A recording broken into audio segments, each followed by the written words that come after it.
मन का स्वभाव ऐसा, न यहां लगता न वहां लगता। मन का स्वभाव है द्वंद्व। जो करोगे वहीं से उछटा हुआ लगेगा, जहां हो वहां से भागा हुआ रहेगा, जहां नहीं हो वहां का रस जन्मेगा।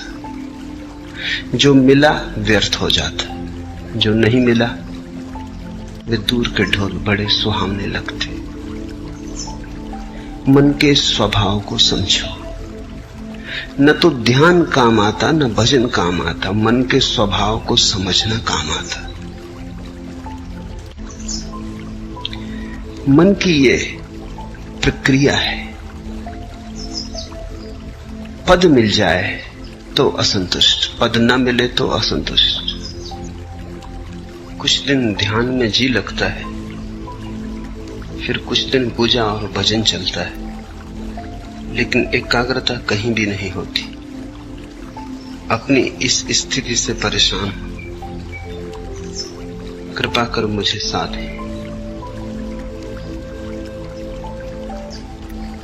पद न मिले तो पीड़ा, पद मिल जाए तो व्यर्थता का बोध। गरीब रोता है, अमीर नहीं। अमीर रोता कि अमीर हो गया, अब क्या करूं। जो भी तुम्हारे पास है वो पास होने के कारण ही दो कौड़ी का हो जाता है, और जो तुमसे बहुत दूर है, दूर होने के कारण ही उसका बुलावा मालूम होता है। मन के इस आधारभूत जाल को समझो, इसे पहचानो। ये ध्यान और भजन का ही सवाल नहीं है। भोजन करो तो मन में उपवास का रस उमगता है कि पता नहीं उपवास करने वाले न मालूम किस गहन शांति और आनंद को उपलब्ध हो रहे हो। उपवास करो तो भोजन की याद आती है। जीवन के प्रत्येक पल तुम ऐसा ही पाओगे। बाग में लगता नहीं, सहरा से घबराता है जी। अब कहां ले जाके बैठे ऐसे दीवाने को हम। बगीचे में बिठाओ तो लगता नहीं, मरुस्थल में ले जाओ तो घबराता है। बाग में लगता नहीं, सहरा से घबराता है जी। अब कहां ले जाके बैठे ऐसे दीवाने को हम। मन एक तरह का पागलपन है, एक तरह की विक्षिप्तता है।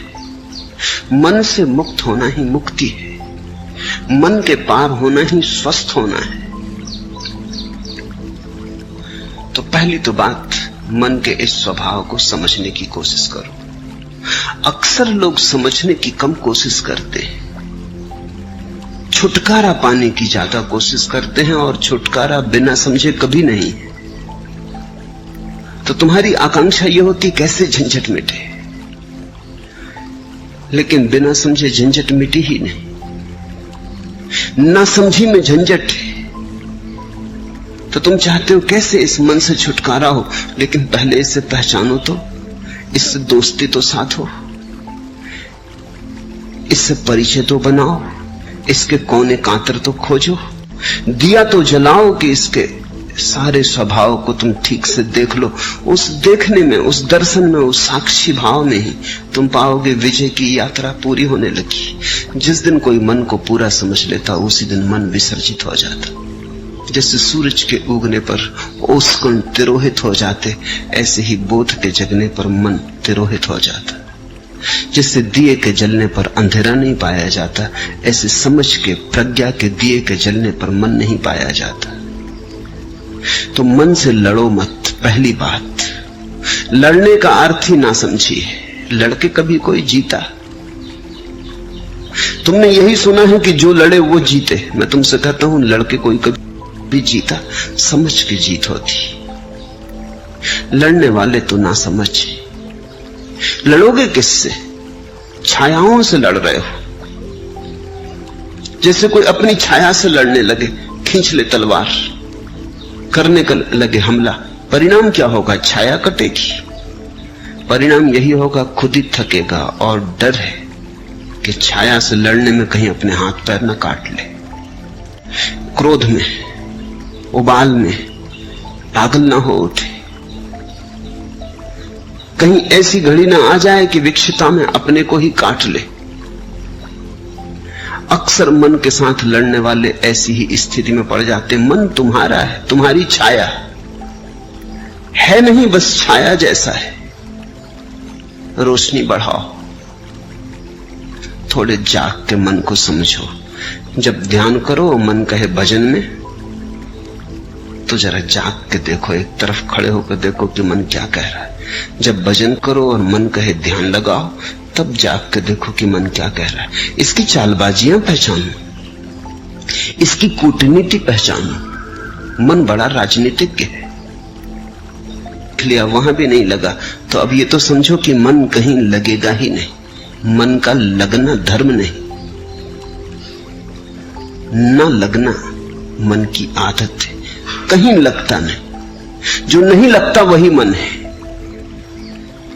तो अब जब मन तुमसे कहे कि ध्यान करो, क्या भजन में पड़े हो, तो जाग के देखना कि ये फिर वही मन जो कहीं नहीं लगता, भजन में भी नहीं लगा था। तब इसने कहा था ध्यान करो, अब कहता है भजन करो।